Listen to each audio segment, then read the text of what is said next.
Tá comhlacht físchluiche dar bennim Buckeejit Games atá lonathe i mBéal Feirste ag forbairt físchluiche peilgaileach faoi láthair. Agus tá sé agsúil go mbeidh sé ar fáil le cinneach an bhliain se chuing. So on seo ag Buckeejit Games tá ag forbairt cluiche riomhairí peilgaileach don PS5 Xbox Series agus beidh sé an PC freisin. Beidh dún an nimmer tríd 6 uair idir chun dé agus beidh sé sin an seacht náisiúnta agus an sin isteach sa Craig Cúige agus an sin ó sin isteach go dtí an Craig Ill-Éireann. Beidh tú ná imirt le foireann de chun dé sa cluiche a go machchansá beidh tú ná de chlub áitiúil a dhearra agus imirt lósan.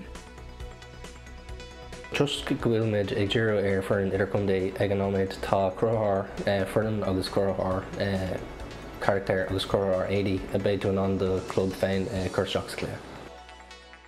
Tá anna chuid ibre i gceist le cluiche físe ar Ferbairt, idir an obair heicniúil agus an obair alíne. Tá gá príomhgrúpa i bhforbairt cluiche riomhairí, so tá sé déanta suas as ealaíontóirí agus forbaire.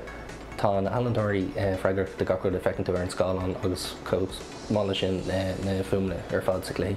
Na forbairthaíonn sin freigar de gacúd a hains taobhíocht an túra cosúil leis an cód agus an logic den cluiche.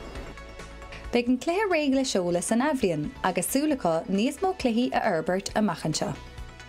Aisling ní gona bháin, Nuacht Cúla4, mBéal Feirste.